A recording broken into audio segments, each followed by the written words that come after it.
So there I was, in the theater, on my knees begging for the trailer's den and for the IMAX preview to start, and next thing I know, the Lionsgate logo is playing on screen instead of the Universal one. I start panicking, thinking that I walked into the wrong auditorium. I'm running up and down the stairs of this 4-story theater trying to find the right one.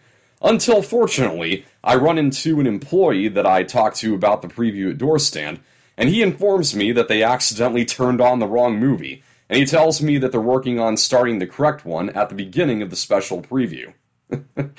Boy, I sure could have gone without that. So in front of IMAX screenings of F9 The Fast Saga, we have 5 minutes of footage from Jurassic World Dominion playing at 50 weeks ahead of the movie's release. Dominion being my most anticipated movie of all, I was so stoked just to get an early glimpse of what's coming our way. I got 2 days off of work just so I could see it and have plenty of time to make this video. And then I couldn't, because I had to take shelter at my parents' house due to the heat wave that the Pacific Northwest just went through, and I've got no good air conditioning at my place. And I have to say, what I saw in that preview was pretty darn lit. In what is no doubt the opening scene of the movie, we get a sequence set in prehistory. That's a first for the franchise. The beginning shot is the sun rising over this desert wilderness, and hopefully when thinking of opening screenshots such as this will be the one that comes to mind instead of the Lion King remake, because that worthless mountain of Zudu needs to be forgotten.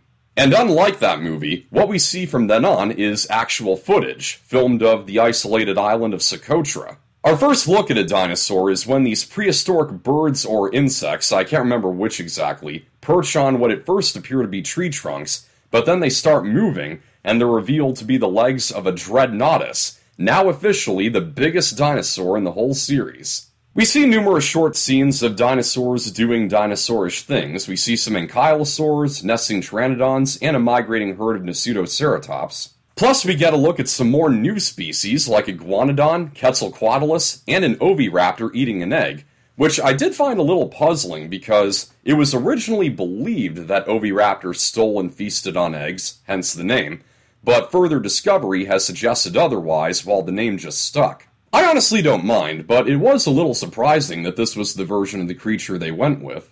This whole prehistoric sequence was very neat. It's like a nature documentary without the narrator. The effects are as awe-striking as always, and seeing this world with the atmosphere being penetrated with the echoing dinosaur calls and the huge flapping sounds of the Quetzalcoatlus' wings, all without the interference of a narrator's voice, it had a really majestic feel.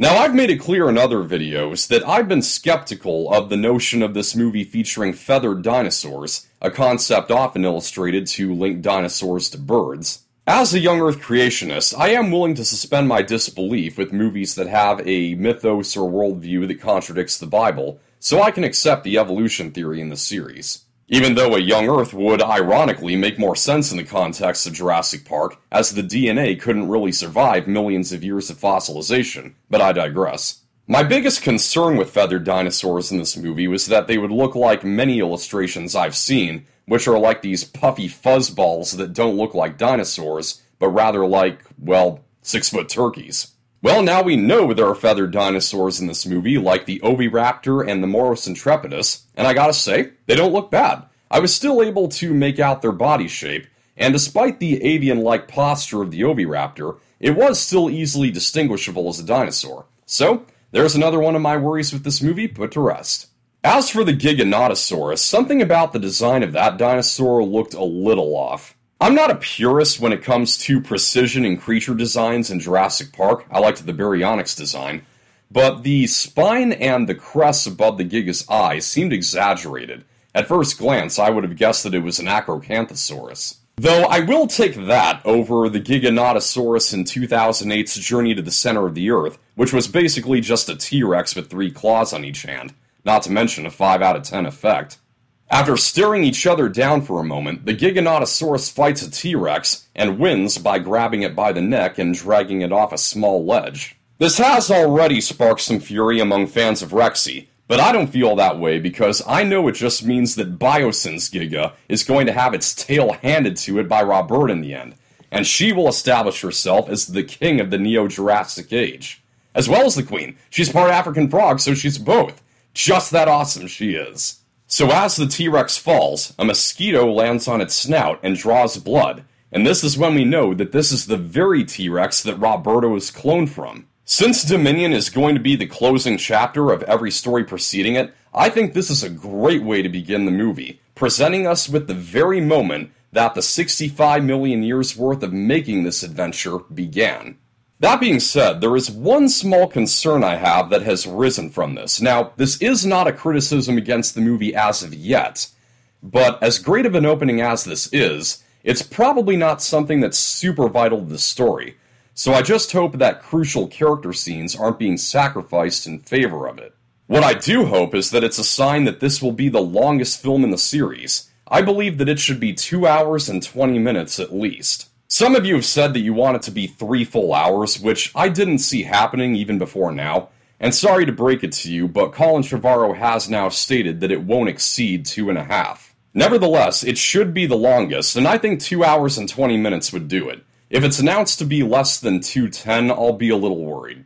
We then get the Armageddon-esque title card of 65 million years later, as a helicopter is tracking down Roberta, who goes hunting at a drive-in theater. We knew there was going to be a scene at a drive-in when a young actress on IMDb was credited as Drive-In Movie Theater Kid. And it's just pandemonium as the T-Rex is crushing cars and people are trying to drive around each other to get away. And a tranquilizer dart from the helicopter misses the T-Rex and gets lodged in someone's windshield, and now we know why it happens. And man, was I bummed when the scene ended and I knew I had to wait a year to see what happens next. Still, it's great getting another hint of humans dealing with dinosaurs in their world, which I've been wanting to see forever. Heck, I'm so into it, I made myself a bumper sticker to alert my fellow drivers. Plus it doubles as a warning that I slow down for the elderly. In the rest of the preview, mixed in with the words, "Next summer, dinosaurs rule the earth" booming onto the screen, we see flashes of other things, like a flock of Gallimimus running by in someone's headlights. We also see what appears to be a scene from the short film Battle at Big Rock, where the Allosaurus flips the trailer over, except it's seen from, I guess, the point of view of Greg the neighbor. And then it's all topped off with the shot that had me letting out the biggest, most joyous guffaw. The Mosasaurus breaching out of the sea to gorge on a huge crate of fish hanging from a fishing boat. It's like the big climactic series finale of Deadliest Catch.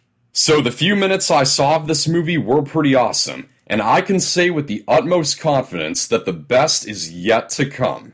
Since we were supposed to see this movie 2 weeks ago, I think it was a good move to give us just a little fragment to tide us over. And since we're still nearly a full year away, it was also a good move to do so without getting into any of the nit and grit of the story and characters. I just hope that come trailer time they know how to market this movie properly, unlike Fallen Kingdom, because do this too much, and it's going to reduce the weight of the full experience. So what did you think of this IMAX preview? Does it have you any more or less excited for the movie? And what do you think of the dinosaur designs? Whatever it be, let me know in the comments. That's a wrap, thank you for watching, I hope you enjoyed this video. Like and share, subscribe for more. This is Pop Culture, I'm Alex Pop, and I cannot wait for Jurassic World Dominion.